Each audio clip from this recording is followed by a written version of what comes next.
Hi, I'm Sanchita Sharma. I'm the Health and Science Editor with the Hindustan Times. Welcome to HT City Spotlight, which this fortnight focuses on mental health in the times of coronavirus disease.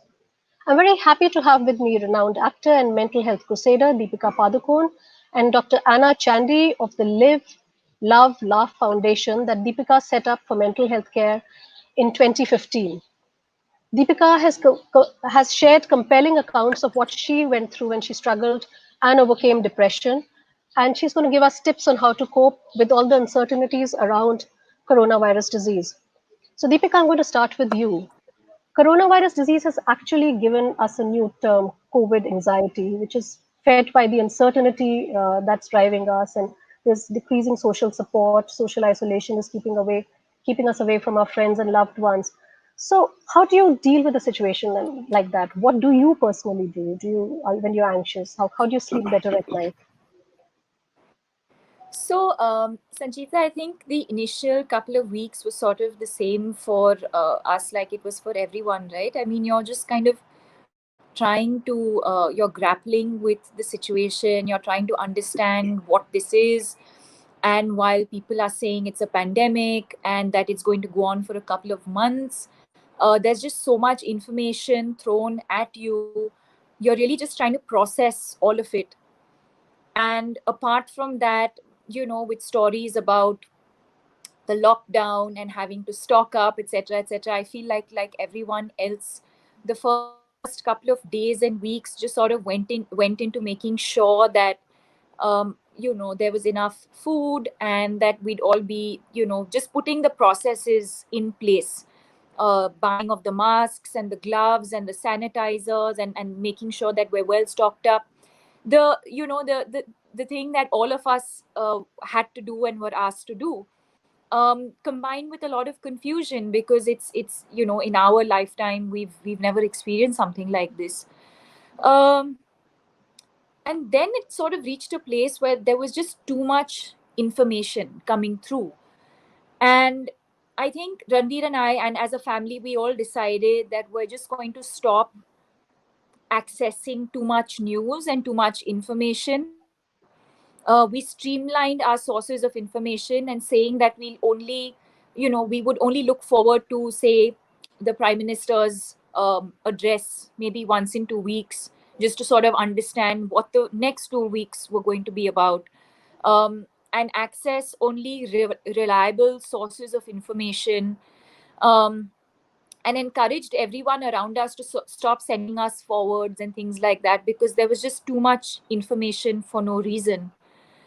um, and then I think the next step was acceptance. I think just sort of understanding that what we're going through is unusual, it's different from what we've ever experienced, and to embrace it and to accept it, and not question it.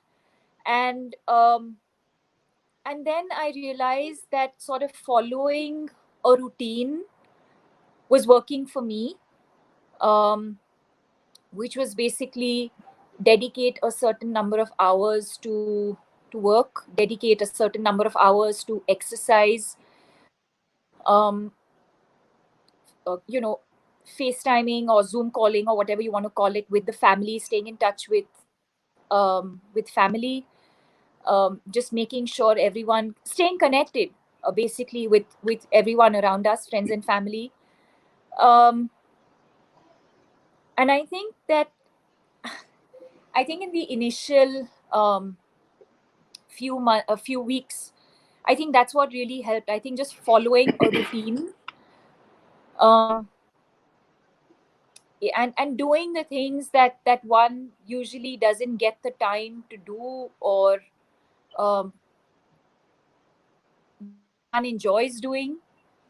And I think it was different things for different people, What was and it that for you? again was exactly like I said. I think following a routine, um, dedicating certain number of hours to work, dedicating a certain number of hours to exercise, eating my meals regularly. Um, and and yes, the situation is not the same for everyone. We recognize that, we understand that. And it's been far worse and far severe for migrant workers, for for different jobs and different industries. Of course, the reality, and I think we all acknowledge the fact that the reality has been very different for every individual. Even for every individual in the same household, their takeaway from this, what they are going to learn from this, or how they have dealt with it has been extremely different. So at no point am I comparing my experience with anyone else's, because we're all going to go through this in a different way. We're going to come out of this in a different way. So that's something I would like to sort of state right at the start of our conversation. But fortunately or unfortunately, this has been my reality, and this has been my situation, and this has been the way that I've sort of dealt with it. So cooking, cleaning, I think actually cleaning was one of the things that really got me through this time.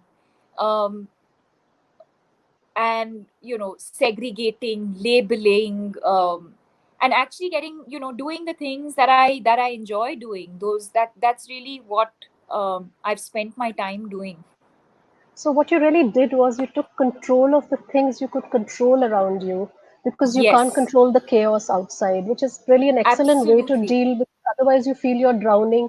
And especially the kind of information we've been getting over the last few months is also so conflicting, isn't it? It keeps changing because it is a very evolving situation. So the best you can really do is control things that you can control, and then deal with the rest as it Absolutely. and comes. and and specific to the line you just said, it comes up in two instances. One is, it's always been my father's mantra, which is, whether a pandemic or otherwise, he has always said this, which is, focus on the things that are in your control. You can't really spend your energy on things that are beyond your control.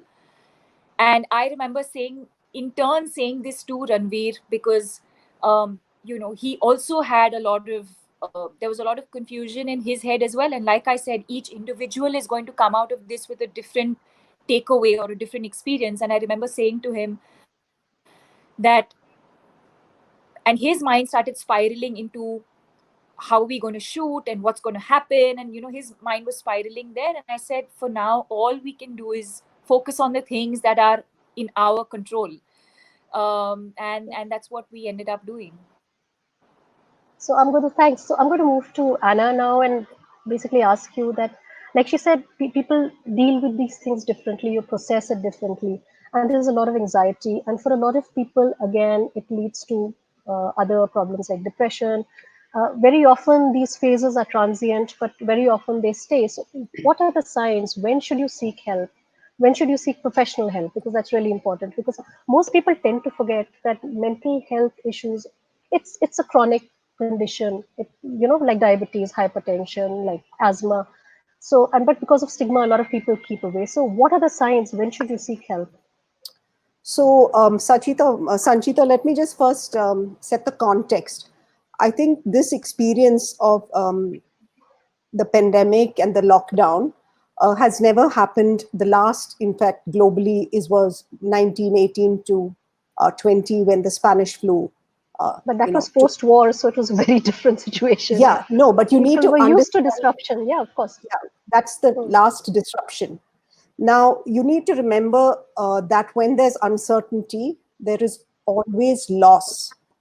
The loss can be varying and different for different people.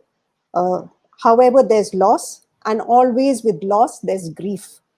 So, in a way, for all of us, there's been what we call a pre-COVID life, which was before the pandemic, and now, currently working with the pandemic alongside. What happens when there's uncertainty is that our emotional brain, which is the amygdala, it is in threat. The brain can't differentiate that this is COVID, this is danger. All that the brain is able to sense is that it's in threat. So it moves into three positions, varying from person to person. It's flight, freeze, or okay, flight, freeze, or fight. So with uncertainty, you'll see a whole range of emotions depending on how each one has reacted to uncertainty. There's rage, there's violence, there's fear, there's worry, there's anxiety, there's sadness. and a whole lot. So I think first to remember that, then to remember and account for people who had pre-existing conditions of mental health issues, the way they deal with this uncertainty and the pandemic would be very different from those who are just dealing with these emotions because of the pandemic. What is important, and I always say, is I call it the three steps. That is the A, B, and C. One is the A is that we need to account for our contextual reality. The contextual reality in lockdown is that we know that we have to be restrained. We know that we have to be in spaces, even though that goes against us, because it's a form of protection. That's our reality. We also need to account for the feelings that we are experiencing at that point, whatever they may be, diverse as they may be, and very often people don't account for it. When you don't account for these feelings, it morphs into other forms of negative reactions. Now, the second step is B, which A is account, B is body and breath. Your body talks to you. If you become observant of the sensations in your body, it's telling you how your mind is feeling. So become observant and account for your body. Okay. And the third is care. In this situation, care is first self-care. Okay. So when Deepika talked, she talked about, tidying her cupboard and labeling, and also I need to do that. yeah, and labeling, and for having a structure. What structure does for all of us? We need a certain amount of structure because structure gives us predictability. In uncertain times, whatever we can manage that can be predictable, it enables us to cope with situations. Now, so the symptoms, when you say what are the symptoms of anxiety and depression, various people are, expressing the symptoms varying. But what is important is to account for these feelings and to take support. Yep. And again, the support has to be in the way that it's best for you. For some people, it's talking to a loved one. For some people, it may be talking to friends who are a little more distant in terms of attachments compared to your family, or it may be those who are seeking professional help. I think what's important is take the support, ask for support. These are what you said was really interesting. You said listen to your body, but a lot of people don't know how. So do you have any tips there on what to look for, how to look for it? I mean, is it that you get up in the morning and you don't feel like getting out of bed? Is it that, you're just like, oh, I won't shower today, I'm not stepping out, I'll do it tomorrow? So, or is it just aches and pains? And, what are these, just some examples to illustrate how do you That's a listen? good What are the question. signs to look for? Okay, so there are different people, again, their bodies express differently. For example, for me, I know I'm anxious when I feel a certain kind of butterflies in my stomach. It indicates to me that I'm really nervous. I think for Deepika, again, it's the belly. She feels it in her belly. There are people who actually say that they feel a certain tightness in their throat, between the throat and chest area, backaches, migraines, headaches when you don't really have any other symptoms. You can also feel extremely tired, physically tired, even after a good night's sleep. In fact, Sanchita, I would tell you there is a brilliant book. It's called The Body Keeps a Score and the author is Basil van der Kolk. It's a very good book to understand. Yeah. I said I haven't read it, so I'm going to watch out for it. Yeah.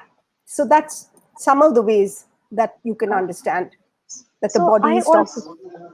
So I also wanted to focus on children and adolescents, because that's really at that age you're very fragile, and suddenly you're exposed to the situation where you're not sure whether you can go out back to school when school is reopening, and also at that age you're very dependent on friendships and and friends, and again, you're not as connected. I mean, I realize that people are connected on social media, but it's not really the same as being connected physically. So, and this is also the time when you develop a lot of social skills during your teen years and adolescence. So, how can kids be supported? And is your foundation working with children? What are you, so that they emerge stronger from the COVID crisis? So, either of you can answer or jump in. And Anna, do you want No, to go start? ahead, Anna. Yeah, so I think yes, children are are susceptible, but the information that's given to children with regard to pandemic and the impact needs to be age appropriate.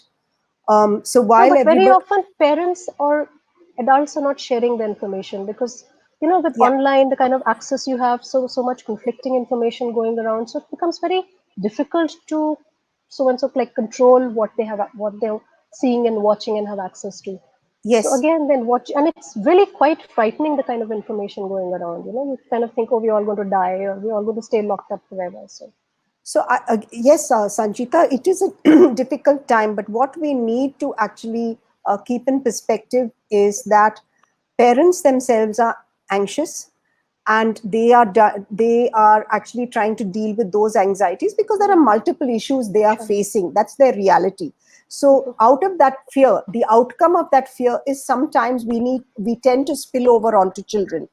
And at this point, this is where I think the role of mental health professionals come. One is not in the term of doing therapy. I think this the role of mental health professionals at this point is psychoeducation. Yeah. Okay, psychoeducation to give information, and like you said, I'd like a few tips. These are some of the things that you can do in the short term just to manage the crisis, because we need to remember that whenever adults are also in a stressful state, there is a tendency, we're not doing it consciously but unconsciously, to spill onto whoever's around us. So I think that's Sure. one perspective. With regard to the foundation, yes, we were doing and we will continue to do work with the adolescents.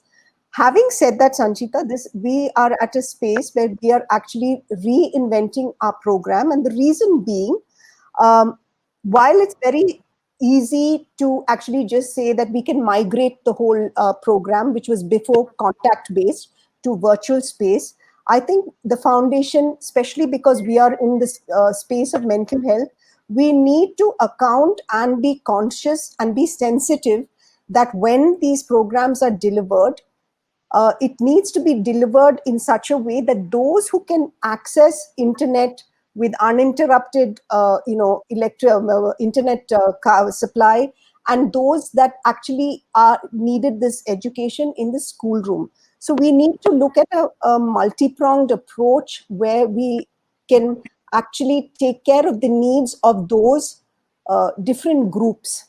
And Mhm. so it being just 2 months, we're still in the process of really reinventing it so that we are able to touch the lives of people who have facilities and those who don't have the facilities. Sure, you Because have to cover all bases. yeah, because Yeah. if we don't, then we are again causing a further, Discriminating and, yeah, adding to yes, the stigma and yeah, discriminating and between people. yes, yeah.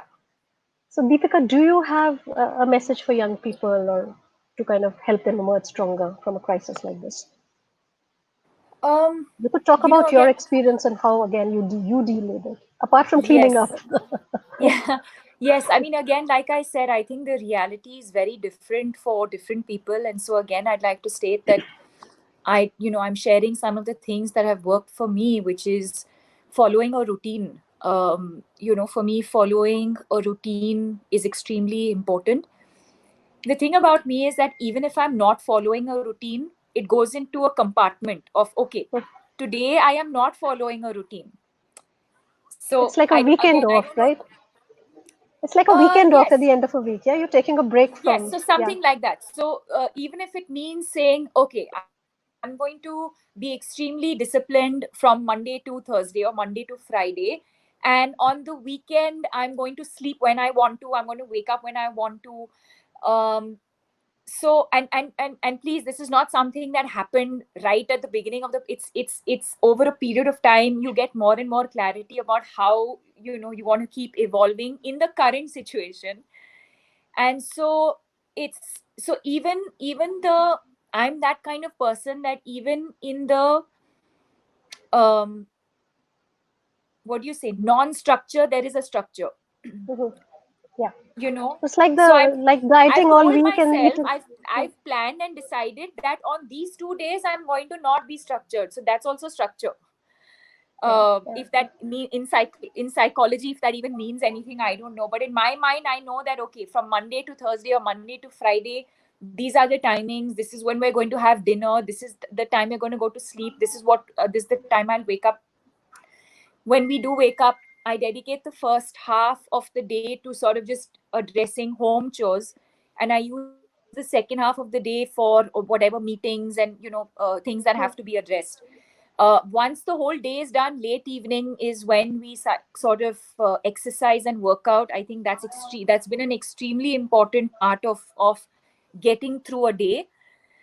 um, Medication, meditation, quality of sleep, all of those things have been extremely important for me in this time. And of course, there have been days when, like we were talking about the symptoms or the signs earlier, and different people's bodies sort of show them those signs in different ways. Like Anna pointed out, for me, it is my breath. And having lived with anxiety and depression for so many years, I can tell instantly. So, of course, I've had my days of feeling the anxiety coming back on. My breathing gets irregular. I feel a knot in my chest. Um, but the good thing is that I have the awareness. Now, not many people will have that awareness, and that is understandable. But because I've been through my own personal journey, I've been through my own experience, and we work in the field of mental health via the foundation. You read, you understand, you tend to sort of understand more and more. And so for me, I'm in a place, fortunately, where I can tell if the anxiety is coming on. I can tell if I have the anxiety and I've not been addressing it, and if it seems to be going into a slightly darker place, I know, and I reach out for help. So I think the anxiety has been coming on couple of days. I feel like my breath getting sort of different from most other days. And then I know the things that I need to do. I need to focus again on my breathing. I need to meditate, I need to exercise. Um, so I know the mechanisms of how to sort of help my way out of it as well. And So then, what you like I really mentioned earlier, doing the things that are within our control, and doing things that I enjoy doing, either individually alone on my own, or whether it's with my husband, doing things that we enjoy doing, and putting a system or a process in place. So it's really about training yourself how to listen to your body and how to deal with the Yes, situation, right? that does not Making it what does you not notice happen. come naturally. It doesn't happen overnight. And I mean, most often your the symptoms will always most often be physical symptoms. Yeah. And it's important for us to kind of, over a period of time, recognize that, embrace that, and then seek help. Yeah. So, Anna, I'm going to come back to you again. We talked about stigma and discrimination, and again, we saw during coronavirus disease, there's been a lot of stigma against people who've been diagnosed with coronavirus disease. Health workers, outreach workers have been attacked, and it's really a lot of hatred that's been going around, and they've been abused.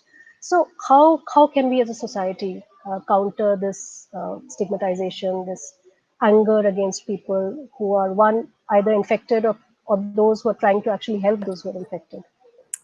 I mean, it's a very So, unreal situation if you really look at it. Yeah. yeah. So, Sanchita, the first thing is to remember that people are in an agitated state. As I said, what we call the activated amygdala state. Hmm. And so you're already in a state of threat.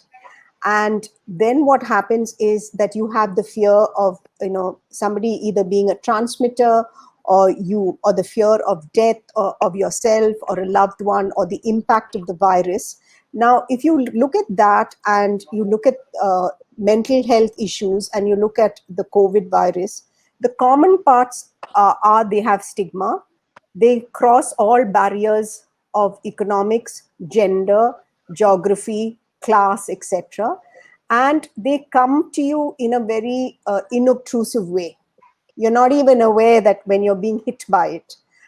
The issue with stigma, why stigma happens is because people actually feel afraid and they have a lack of understanding, which comes from a lack of awareness and education, and they are afraid, and therefore what they do is they exclude.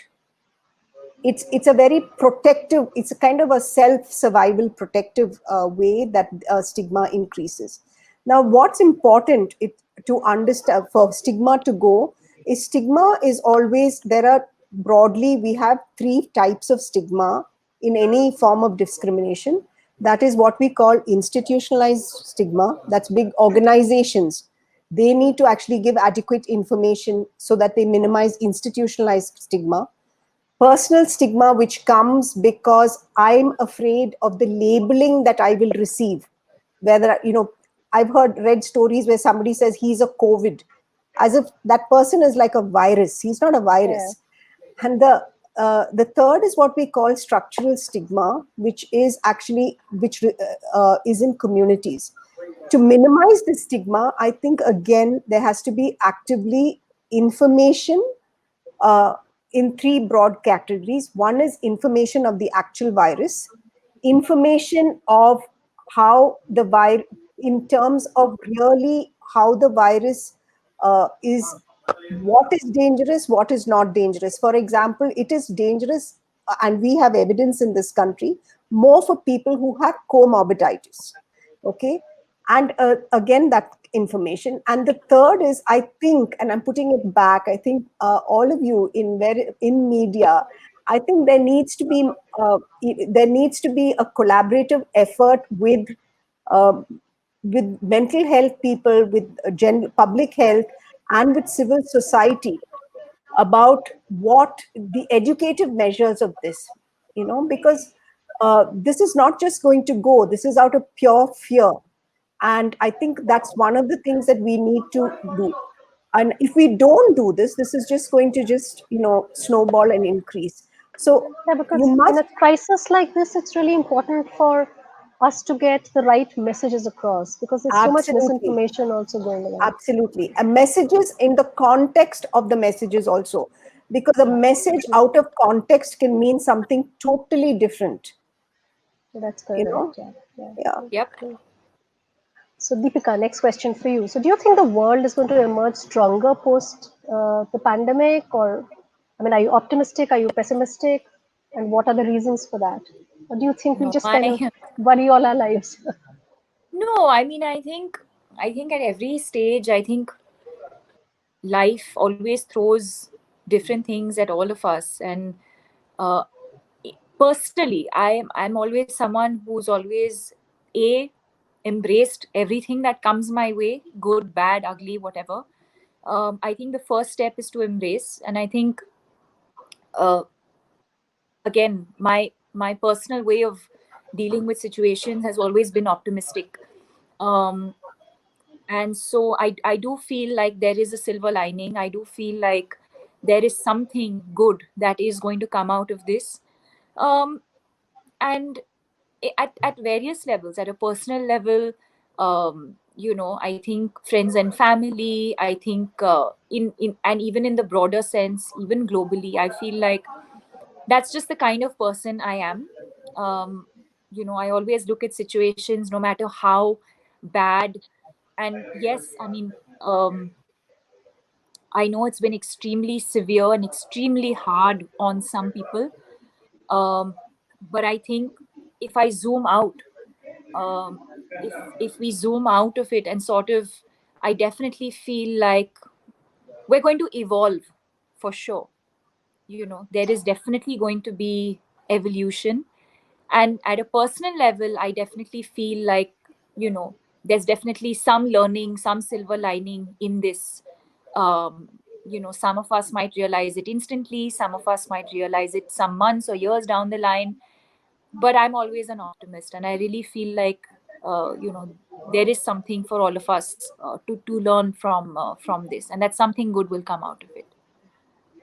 So again, Deepika, this is for you. You won the World Economic Forum's Crystal Award this year for your work in healthcare, and so do you have plans of focusing your work in India, or do you want to move and take your foundation to other countries, especially underserved countries in Asia and Africa, where people do not have access? And now that Anna mentioned that you're going to focus on using a lot of social media and electronically communicating with people. So that would give you a much larger access and reach. So do you have any Yeah. plans like that? What's the next step? No, I think the foundation, we're very specifically focused on India. And the reason for that is because mental health, mental illness is very, very contextual. There is no one rule fits all. Our own history, our own um, in the way that our country functions, our culture, our heritage. I think so many things come into play when we address mental health and mental illness. Um, and so we're very, very focused on doing work in India specifically. We don't have plans of taking this global. Do we intend showcasing our work globally? Of course. And we've been part of several events or um, you know we've had several opportunities to showcase what we do globally, the work that we do in India. But do we plan to take the work and do the actual groundwork outside of India? No, it's very, very specifically India focused, India centric. Um, and yes, I think, like Anna mentioned earlier, we were, there are certain things that we've done. It's been 5 years since we set up the foundation, and we've focused our efforts and our energies towards work in specific areas. Has the pandemic now forced us to sort of relook and reinvent ourselves? Yes. So certain, for example, some of the on ground activities that we run, do we now need to relook at that and kind of try and convert that to the digital platform and deliver them virtually? Yes. Is that something we've already thought about? Yes. Are we in the process of fine tuning that? Yes, because in all of that, it's not just about converting, like she mentioned, it's not just about converting something that's practical and sort of converted to the digital format. It doesn't work like that. We need to also ensure that while we do that, we don't lose impact. And so, are we in the process of adapting to this new environment that we're in? Yes. So we are in the process of streamlining. We are in the process of adapting to the new situation and the new circumstances, and still be able to continue doing the work that we are doing. Just one last question, and which is that what is the one thing that you're particularly proud of related to your foundation's work? I mean, something that really makes you happy. When you saw that it had an impact, it had an effect, and it, touched lives. I mean, that's what foundations are about, right? Yeah, I Either mean, of you, Anna, do you want to I go? think for all of us, I think every single day when you see when we see the kind of impact that we've had on individuals, on people, on society, when people write in and say that the work that we've done has actually changed their perception towards mental health and mental illness, when you hear lives being saved, when you hear that someone was averse to taking medication, and that they started taking their medication and that they've actually recovered. Now, I'm not endorsing medication here, but I'm just No, citing an sure, of course. example.